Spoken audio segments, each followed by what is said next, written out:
Dosen juga harus diukur kinerjanya. Banyak di media sosial saya selalu mengatakan, menjadi dosen atau menjadi guru tidak dihargai karena gajinya nggak besar. Ini juga salah satu tantangan bagi keuangan negara. Apakah semuanya harus keuangan negara? Ya harus dong Bu, harus. Karena tugas negara memang mencerdaskan kehidupan bangsa dan itu dimulai dari gurunya. Coba kalau gurunya kurang gaji, tentu dia akan mencari kerjaan yang lain sebagai sampingan. Jadinya apa? Kurang fokus ngajarin. Sementara di sekolah, guru itu menghadapi banyak anak dengan banyak karakter. Ibu nih pejabat loh, memang tugas ibu tuh melayani negara. Padahal ibu nih udah lama jadi menteri, mulai dari Pak SBY, Pak Jokowi, Pak Prabowo. Udah berapa lama ibu makan anggaran? Jangan lupa Bu, apa ibu lupa? Mungkin ibu lelah kali ya Bu, maklum lah ibu kan ada 30 jabatan gitu kan, kurangilah satu, mundurlah jadi menteri gitu loh, biar fokus ngerjain yang lain ya kan. Mungkin karena faktor umur nih, ibu jadi lupa gitu loh, selama ini ibu udah pakai anggaran, dan ibu sampai lupa loh, kalau pajak itu dari siapa, gantilah sama yang lebih muda. Pak Sandiaga Uno contohnya, kan beliau berkapasitas, lebih muda gitu loh.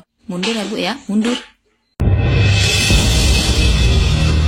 Ibu Sri Mulyani yang katanya Menteri Keuangan terbaik di dunia 3 kali, terbaik buat siapa? Terbaik buat Bohir, terbaik buat World Bank. Dia mengatakan kemarin, yang tidak mau bayar pajak keluar dari Indonesia, yang 12% itu. Coba, buat apa jadi menteri? Kalau bukan bikin tenang rakyat, harusnya seorang menteri turunkan pajak. Betul. Itu baru menteri. Kalau kayak gitu mah nggak usah Pak. Ya kawan-kawan di sini juga bisa. Setuju. Putri Bapak bisa kok. Dan saya lihat Putri Bapak lebih hebat. Secara ekonomi memang harusnya gitu Pak. Jadi kita nggak butuh orang pintar Pak. Yang kita butuh adalah orang punya hati adil. Betul. Dan bijak. Betul. Nggak perlu kita Pak. Biang kerok dari urusan fiskal kita selama hampir 10 tahun lebih, 13 tahun terakhir ini ya Sri Mulyani. Itu dimulai dari awal SBY sampai dengan Jokowi 10 tahun. Jokowi 10 tahun ini, ditambah lagi udah mulai dengan eranya Pak Prabowo ini. Jadi proyek gali lubang tutup gua. Gali lubang tutup gua. Dengan utang. Kita nggak tahu Sri Mulyani ini hantu model apa, barang apa gitu loh. Dia juga tidak punya legitimasi politik apa-apa. Bukan kader partai politik, bukan aktivis, juga bukan, ormas juga bukan. Sandarannya cuma satu, USAID, World Bank, sama IMF. 3 aja tuh sandarannya. USAID-nya udah dibubarin oleh Trump karena korup. Jadi ini Sri Mulyani ini menyandra kita, menyandra bangsa ini untuk selalu berutang dan menciptakan APBN defisit. Supaya defisit maka utang, bukan cari jalan lain bagaimana untuk menutupnya. Siapa yang menikmati selisih bunga itu? Ada yang menikmati selisih bunga itu. Janganlah bangsa ini cuma disandra sekian belas tahun oleh orang yang namanya Sri Mulyani gitu. Assalamualaikum warahmatullahi wabarakatuh. Sri Mulyani ya kembali menuai kontroversi dari masyarakat maupun netizen di sosial media. Baru-baru ini mengeluarkan pernyataan gaji guru dan dosen kecil. Sri Mulyani mengatakan apakah semua harus dari uang negara. Dan bukan hanya itu saja, Sri Mulyani mengatakan akan usul kaji ulang dana wajib pendidikan 20% dari APBN ya. Jadi kalau kita lihat kenapa Sri Mulyani mengeluarkan pernyataan-pernyataan yang kontroversial ya, yang justru mengundang cibiran publik. Seharusnya memang dana pendidikan itu harus lebih 20% dari APBN. Jadi pernyataan Sri Mulyani ya, ingin dana pendidikan itu kalau bisa kurang dari 20%. Ini akibat ya kebijakan dari Prabowo, yaitu makan bergizi gratis ya. Karena APBN sudah morat-marit ya, terjadi defisit yang signifikan. Akibat dari ulah Jokowi, hutang ugal-ugalan mencapai hampir 20.000 triliun kalau ditotalin semuanya. Nah, sekarang yang kena dampak adalah dana pendidikan malah mau dipotong lagi. Coba dulu kalau Prabowo memprioritaskan yaitu pendidikan paling utama dan dibiayai secara gratis oleh negara ya, justru dana pendidikan lebih daripada 30%. Sekarang kita lihat apa hasil dari makan bergizi gratis yang ada. Banyak sekali komplain dari masyarakat ya, makan busuk lah, bahkan tidak berkualitas ya. Jadi kita pikir tidak ada hasil yang lebih baik dari makan bergizi gratis. Coba pendidikan gratis yang diprioritaskan, mungkin kita akan menghasilkan anak-anak bangsa yang cerdas. Dan ini dibiayai semua oleh negara, seperti Singapura yang diprioritaskan pendidikan. Pada akhirnya pun negara sekecil itu maju. Bahkan Indonesia pun ya sampai sekarang masih membeli minyak kepada Singapura. Padahal Singapura bukan negara penghasil minyak, karena mereka mengutamakan pendidikan, bukan mengutamakan perut. Jadi dana pendidikan harus menjadi korban. Bahkan guru pun ya, untuk menaikkan gaji guru jangan berharap dari negara. Ini menjadi aneh ya, giliran biaya pendidikan mau dipotong 20% dari APBN, Sedangkan ya Sri Mulyani menetapkan biaya konsumsi rapat menteri 171.000 per orang. Jadi lagi-lagi mereka hanya memikirkan kepentingan mereka sendiri ya, bukan kepentingan rakyat, bukan pendidikan rakyat, malah mau dipotong. Bahkan guru yang berharap gajinya naik dari negara. Jadi bagaimana bisa memperbaiki pendidikan kalau kualitas guru juga tidak diperbaiki, yaitu pendapatan guru tidak diperbaiki, tapi giliran ya makan snack mereka malah ditingkatkan menjadi 171.000. Padahal ya 50.000 aja udah cukup sebenarnya, itu pun udah dapat nasi padang ya yang wah. Jadi ini akibat dari hutang ugal-ugalan sehingga harus menutupin defisit. Apalagi hutang Indonesia jatuh tempo yang mencapai hampir 600 triliun. Sehingga masyarakat lagi yang dibebankan, dipalakin pajak lah, mulai dari pajak e-commerce ya. Jadi cukup banyak pajak-pajak terbaru yang akan dipalakin ke masyarakat. Jadi masyarakat lagi yang harus menanggung. Jadi pemerintah itu tidak ada kebijakan-kebijakan bagaimana bisa untuk menutupi yaitu kebolongan APBN ini. Hutang begitu besar, begitu menumpuk, jadi hanya dibebankan kepada rakyat. Jadi pemerintah tidak mau pikir ya bagaimana caranya untuk menutupi defisit ini. Baik, langsung saja kita lihat ya beberapa komentar netizen di sosial media. APBN tekor 204,2 T hingga pertengahan 2025. Ini biang keroknya. Lihat, belanja mobil dinas saja hampir 1 M tuh untuk tiap pejabat. Ada berapa banyak pejabat? Banyak banget pejabat. Terus nih, anggaran makan dan snack tiap rapat 171.000 tiap rapat. Anda kerjanya rapat terus. Yang namanya DPR, MPR, yang menteri-menteri semuanya rapat terus. Kerjanya rapat terus. Entah sehari berapa kali tuh rapatnya. Bisa nggak anggaran makannya cuma 50.000? Nasi padang cuma 25.000 loh per porsi. Di Kompas, Indonesia peringkat 4 negara penduduk miskin terbanyak versi dunia katanya. Dan dari Warta Ekonomi melaporkan Indonesia negara nomor 2 termiskin di dunia. Lihat gaji DPR. Tuh, gaji DPR Indonesia nomor 4 terbesar di dunia, ngalahin Amerika Serikat. Nih, tarif hotel dinas aja 9,3 juta per malam. Yang 400.000, 500.000 aja udah bagus. Yang 2 juta per malam aja udah mewah.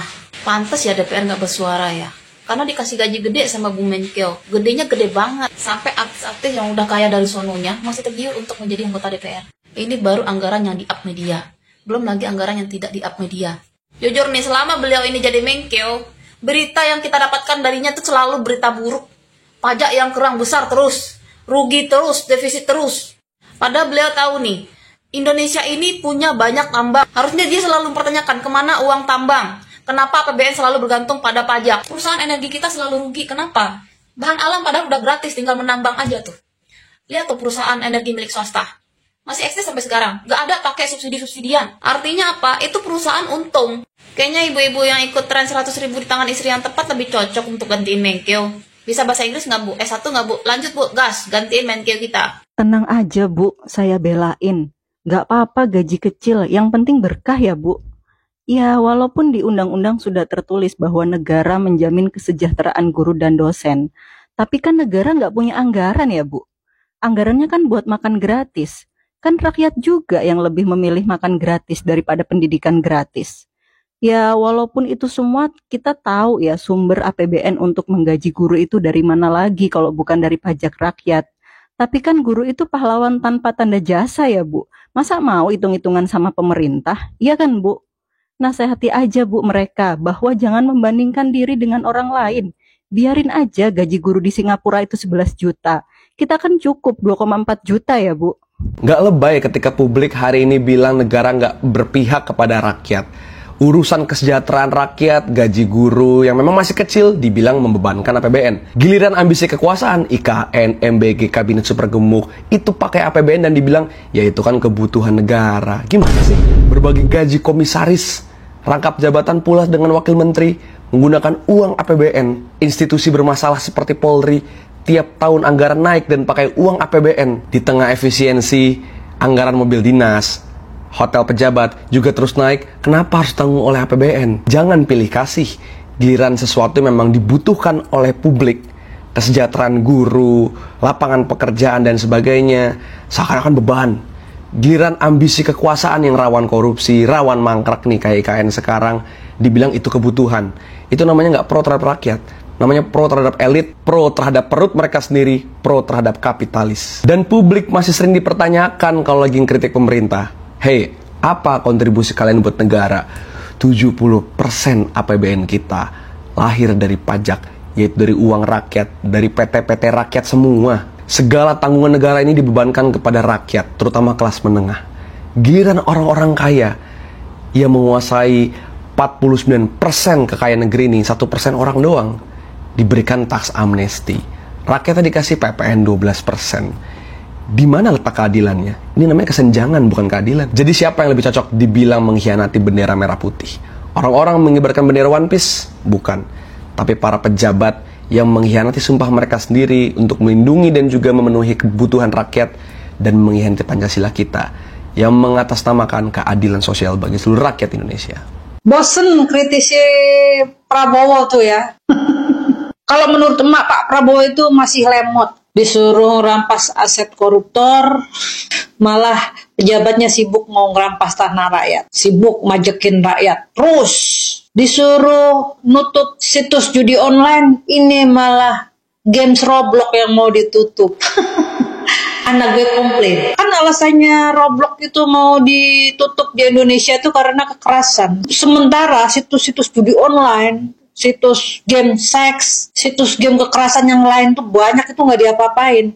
Nah, pejabat itu sibuk ngurusnya yang kayak gitu-gitu. Coba bikin gebrakan yang lain. Coba itu tangkep itu Sylvester yang sudah divonis 1,5 tahun sampai sekarang nggak diapa-apain. Gimana mau nangkep si Bobby, nangkep Sylvester aja nggak berani. Apalagi nangkep Budi Ari. Kacau. Bapak boleh udah kasih abolisi, udah kasih amnesti, tapi penegakan hukum Bapak masih milih-milih. Kejaksaan, KPK, dan lain-lain. Yang ditangkap itu orang-orang bukan pendukung Bapak. Yang dukung Bapak, apalagi geng Solo, nggak diapa-apain. Takut banget rupanya Jenderal satu ini sama tukang kayu di Solo itu. Kekuatannya luar biasa ya selama 10 tahun ini. Dia bisa membuat seorang Jenderal Prabowo sampai bertukuk lutut kayak begitu. Apakah karena balas budi? Sylvester yang menghina purnawirawan jenderal aja nggak diapa-apain loh. Padahal presidennya jenderal. Tapi purnawirawan yang dihina dia diem aja. Gimana ini? Aduh, nggak percaya sama people power. Lihat, contohnya untuk Pati. Kalau Bapak masih ngeyel menganggap bahwa demo itu nggak murni, bahwa demo itu dibayar, ya tunggu aja tanggal mainnya. Kalau Bapak bener-bener ngoceh, nggak karu-karuan, ngomongnya masih kayak buzzer, ya kita lihat. Beneran loh rakyat turun kalau Bapak nggak bekerja secara adil, nggak bekerja untuk rakyat. Ayo kita buktiin.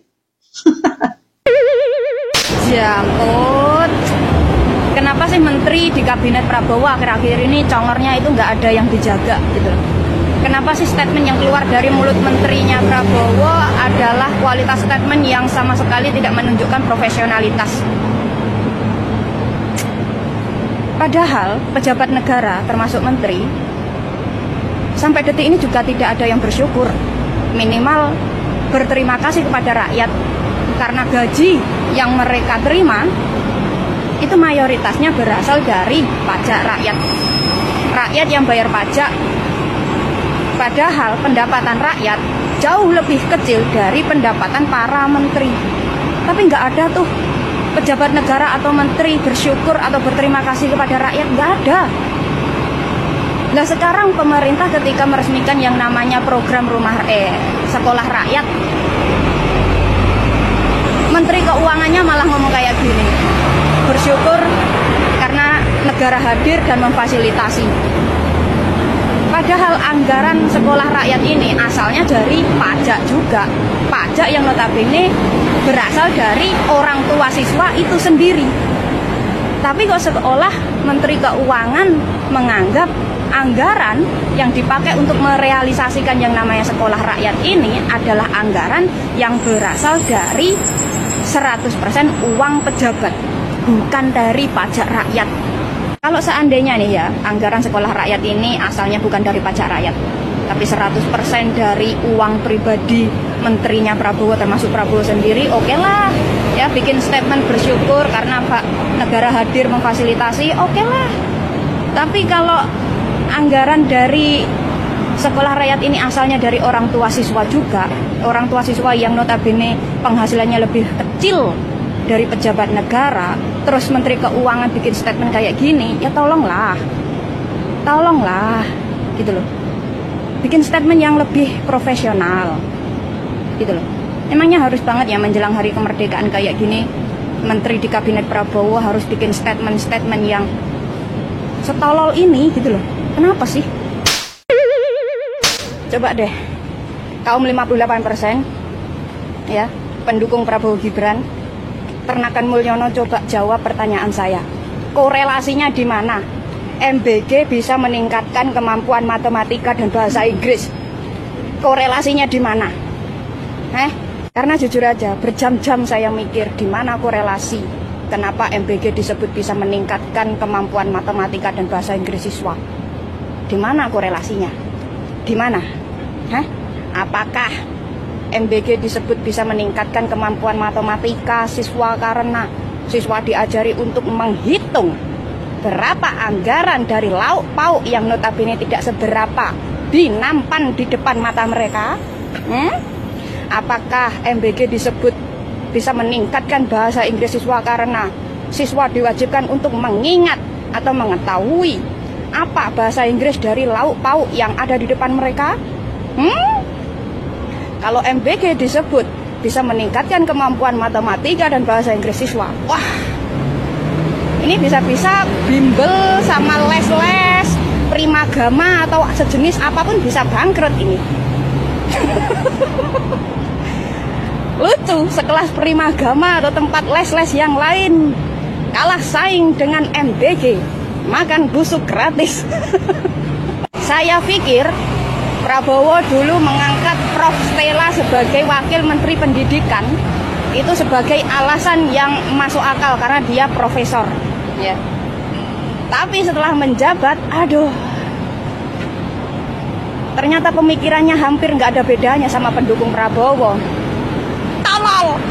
Dulu kita kira Menteri ESDM tugasnya ngelindungin sumber daya negara ya. Pas udah gede tahu ngejualin sumber daya ke pihak luar. Cueks. Dulu kita kira Menteri Ketuhanan. Dulu kita kira Menteri Kehutanan kerjaannya jagain hutan ya. Baru tahu pas gede ternyata jobnya alih fungsi lahan berkedok memanfaatkan hutan. Cueks. Menurut gue pejabat yang gesrek di Konoha tuh bukan manusia biasa, tapi masuknya spesies langka. Kalau orang normal mah makan sepiring 2 piring cukup pak. Tapi mereka udah nyendok anggaran miliaran, triliunan juga masih nggak kenyang juga. Kerja lu dikitin, dosa lu banyakin.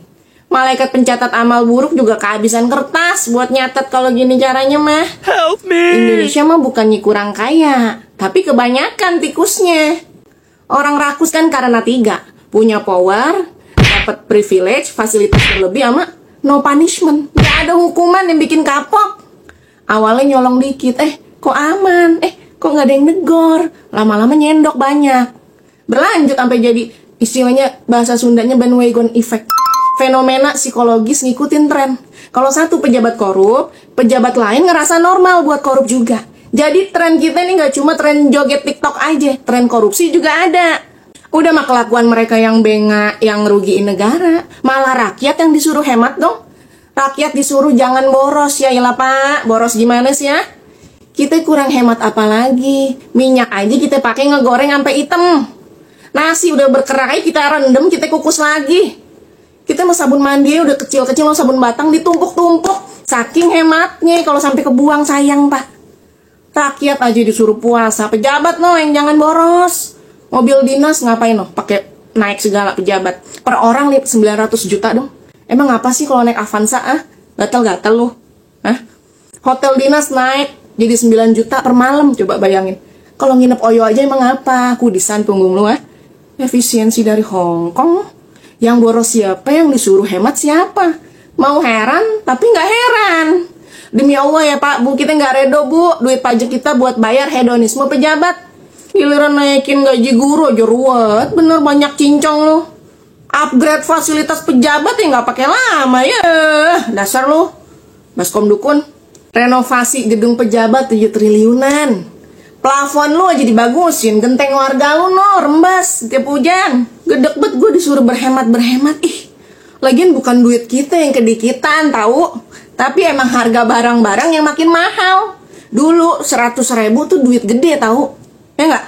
Bisa bakal berhari-hari. Lah sekarang pulang cuma bawa sekresek, cuma buat makan sehari doang. Kalau dipikir-pikir ya, pejabat kita ini udah kenyang sampai perutnya engep aja, tapi masih mau ngambil piring orang, ya nggak? Sementara saudara-saudara kita di Palestina sono lapar, tapi masih bisa nyuapin orang lain loh. Roti tipisnya dibelah dua, biar apa? Biar bisa berbagi ke tetangganya. Masih inget sama kucing. Lagi lapar ekstrim juga mereka mah masih punya rasa cukup. Sementara pejabat kita nggak punya batas cukup. Karena yang dikenyangin emang bukan perutnya, tapi nafsunya. Jadi meskipun kondisi kita juga lagi semraut begini, jangan lupakan Gaza ya, yang kondisinya lebih semraut lagi dari kita. Bersama Yayasan Persahabatan Islam Utsmani yang bantuannya alhamdulillah masuk tahap 15. Kita terus berikan hadiah terbaik untuk saudara-saudara kita di sana. شكرا مؤسسة الصدقة الإسلامية على هذه المياه. Belum selesai urusan rekening diblokir sama PPATK, udah keluar nih wacana baru lagi. Katanya kalau mau telepon pakai WhatsApp sekarang harus pakai WhatsApp premium dulu, alias lu harus bayar dulu. Apa kabar anak rantau? Apa kabar pasangan LDM, pasangan LDR? Jadi katanya operator ini nggak dapat apa-apa kalau kalian itu nelponnya pakai telepon WhatsApp, video call pakai WhatsApp, nggak dapat apa-apa mereka. Woi, internet 100.000 itu nggak nyampe sebulan dah habis. Aku bilang nggak dapat apa-apa. Apa ya pemerintah sekarang nih hobi kali nyusahin rakyat.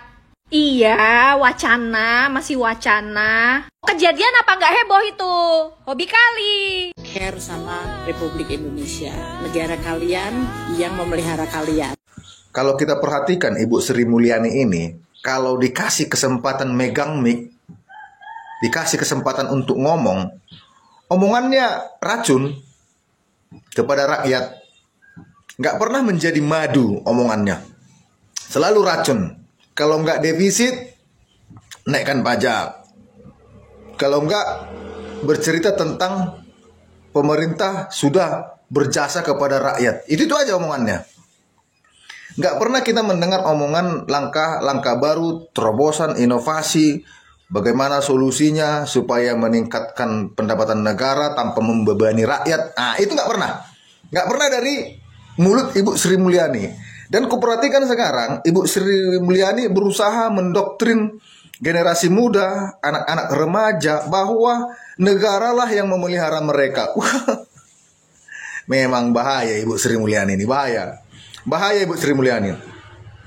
Di depan anak-anak sekolah, Ibu mengatakan kalian dipelihara negara, diberikan makan 3 kali sehari, diberikan tempat sekolah. Di tempat lain Ibu memajakin bapaknya, memajakin orang tuanya dari segala arah, ya, sempak bapaknya, sempak mamanya, basah berkeringat, belum dia nikmati, ibu palak dengan pajak, Lalu di depan anak-anaknya Ibu berkata, negara berjasa kepada kalian, bermuka dua. Apa yang udah diberikan negara kepada rakyat? Tidak ada. Tidak ada. 3 kali makan sehari kata Ibu. Duit bapaknya itu, duit mamanya itu. Dipaksa pemerintah melalui pajak. Apa yang tidak dipajaki sekarang? Kalian siksa orang tuanya, bekerja keras. Ketika menganggur kalian tidak peduli. Ketika bekerja kalian minta pajaknya. Lalu di depan anak-anak mereka, Ibu mengatakan kalian dipelihara negara. Pendusta. Nonton sampai selesai dulu ya. Nonton sampai selesai.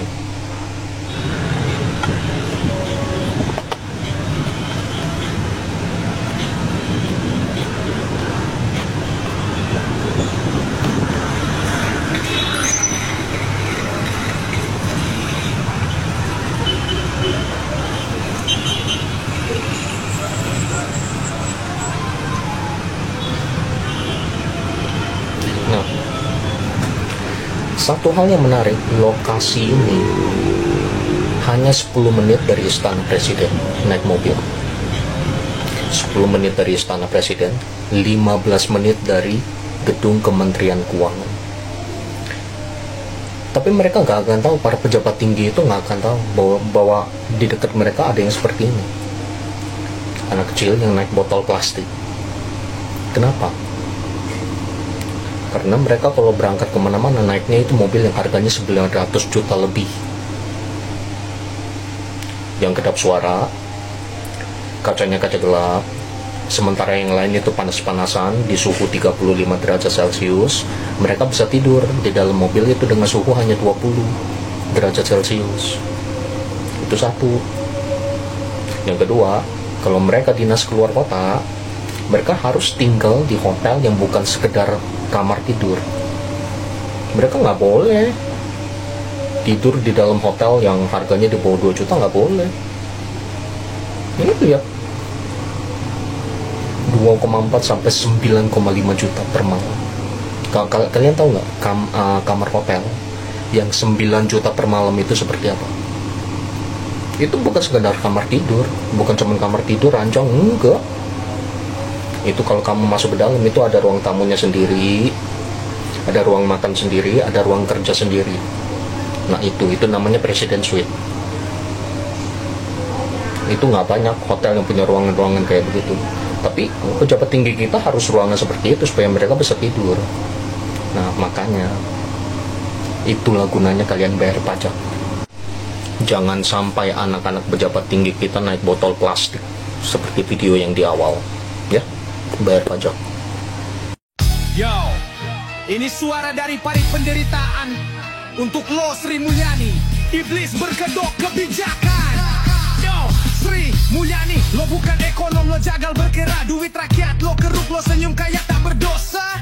Ngomong pajak tapi nindas rakyat jelata, naikin tarif sambil jilat pantat penguasa. Lo bangga disanjung Harvard padahal lo pecundang, sistem lo bikin rakyat dikubur. Ungkap panjang ngaku jujur, bullshit. Lo boneka istana, kerjaannya tutup aib bukan buka. Mulyani, jalan APBN, ngaku reformis padahal lo setan berkepang. Mulyani, pemangsa rakyat, lo cuci darah orang miskin lewat angka brengsek nan jahat. Lo tidur di kasur empuk dari jeri buruh kuli, ngatur defisit sambil ngunyah nasib anak negeri. Lo cukur subsidi, lo kasih korporasi, muka lo bersih tapi hati lo basi. Apa lo gak punya malu? Atau nurani lo udah dijual di Palu? Pakai jargon keadilan tapi isi lo najis. Ekonomi lo ibarat pisau manis, di luar dalamnya sadis. Sri, lo bukan menteri, lo tukang jagal berdasi. Lo sembeli harapan dari Sabang sampai Papua mati. Data lo palsu, grafik lo neraka, tiap angka lo bacakan, satu rakyat jatuh binasa. Sri Mulyani, jalan APBN, ngaku reformis padahal lo setan berkepang. Mulyani, pemangsa rakyat, lo cuci darah orang miskin lewat angka brengsek nan jahat. Bukan ibu bangsa, lo bunda neraka, lo racuni negeri ini dengan senyum dan fakta palsu belaka. Ngatur anggaran buat para berdebah, tapi pura-pura bijak di balik kaca mewah. Lo musuh kemanusiaan, penjilat pejabat neraka, pasti buka pintu lebar buat lo cepat. Lo bukan inspirasi, lo simbol busuk negeri. MC Baron bakar nama lo dari jalan sampai mimpi. Sri Mulyani, dengar suara neraka yang lo bentuk. Rakyat akan bangkit dan lo bakal tenggelam dalam sumpah kutuk. Lo pikir lo dewa fiskal, di mata kami lo bangsat final. Sri Mulyani, Sri Mulyani, Sri Mulyani, jalan APBN, ngaku reformis padahal lo setan berkepang. Sri Mulyani, pemangsa rakyat, lo cuci darah orang miskin lewat angka brengsek nan jahat. Lo pikir lo dewa fiskal,